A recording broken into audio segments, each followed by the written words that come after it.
Guys, എന്റെ സ്വന്തം കൈകൊണ്ട് ഞാൻ ഉണ്ടാക്കിയ ചിക്കനും ബീഫും എന്നൊക്കെ പറയണമെന്ന് എനിക്കുണ്ട്. പക്ഷെ ഇത് പുറത്തുനിന്ന് വാങ്ങിച്ചാണ് ഗൈസ്. പക്ഷെ ഈ ചപ്പാത്തി പുറത്തുനിന്ന് വാങ്ങിച്ചാണെങ്കിലും ഞാൻ എന്റെ സ്വന്തം കൈ കൊണ്ട് ചൂടാക്കാൻ പോവാണ് ഗൈസ്. പക്ഷെ അതിന്റെ ജാടയൊന്നും എനിക്കില്ല. നിനക്ക് എത്ര എണ്ണം വേണം? എനിക്ക് 3 എണ്ണം തൊട്ട് 6 എണ്ണം. പള്ളിക്കൂടത്ത് പോയിട്ടില്ലല്ലേ? എക്സ്ട്രാ കൂട്ടി പറഞ്ഞാണ്. ഇനി അവസാനം വേണം തോന്നിയാലോ? 7 എണ്ണം വേണോ? സ്വന്തമായിട്ട് ചുട്ടെടുക്കുന്നല്ലോ, ചൂടാക്കല്ലേ വേണ്ടു. പിന്നെന്താ പണി? നീ കുക്ക് ചെയ്യുന്ന ആരും കണ്ടിട്ടില്ല. ഇല്ല, ഞാൻ കുക്കിങ്ങിന് ഞാൻ ബേഡാണെങ്കിൽ ക്യാമറ ഞാൻ സൂപ്പർ. നീ ആക്കിയാൽ മതി. ഈ ലൈറ്റപ്പ് എല്ലാം അറേഞ്ച് ചെയ്ത് ഇത്രയും എങ്കിലും ഒപ്പിച്ചെടുക്കുന്ന എനിക്ക് പറ്റും. നീ എടുത്ത വീഡിയോയിൽ ഞാൻ കണ്ട്. ക്യാമറ സൂപ്പറാ.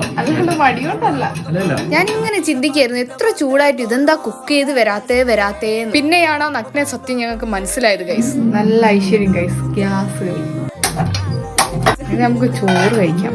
ചോറും ചിക്കനും ബീഫും. ചപ്പാത്തി ഫ്ലോപ്പായ സ്ഥിതിക്ക് ബാക്ക് ടു ചോറും ചിക്കൻ. മര്യാദക്ക് ചോറ് കഴിക്കാന്ന് അവൻ ആദ്യം പറഞ്ഞത്. എന്റെ ഒരേ ഒരു വാശിയായിരുന്നു, അത് ഇങ്ങനെയും ആയി. കുറച്ച് ചിക്കൻ ഞാൻ നേരെ പറഞ്ഞില്ല ചോറ് തിന്നോ. അപ്പൊ എനിക്ക് ചപ്പാത്തി ചൂടാണോ ആണ് പറയുന്നത്. മൂത്തവര് പറഞ്ഞാൽ കേൾക്കണം. ചെറുതായിട്ട് പ്ലിങ്ങായ സ്ഥിതിക്ക് മിണ്ടാതിരുന്ന് ചോറും കഴിച്ച് പോട്ടെ ഞാൻ. അപ്പൊ ബൈ ഗൈസ്.